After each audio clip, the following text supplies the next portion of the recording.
How to log out of Facebook. Hello everyone, welcome to this channel. I'm Emily and I'm here to help you out today. So without any delay, let's get started. So first of all, make sure you have stable Wi-Fi connection on your device. After that, launch the Facebook application.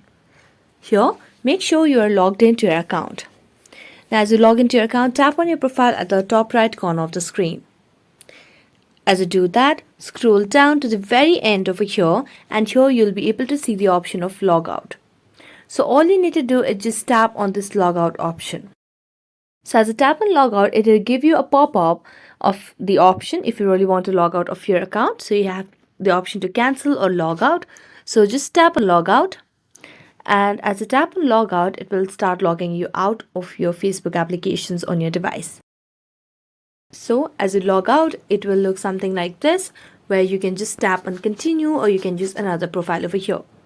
So that's it. Thank you so much for watching this video. See you next time.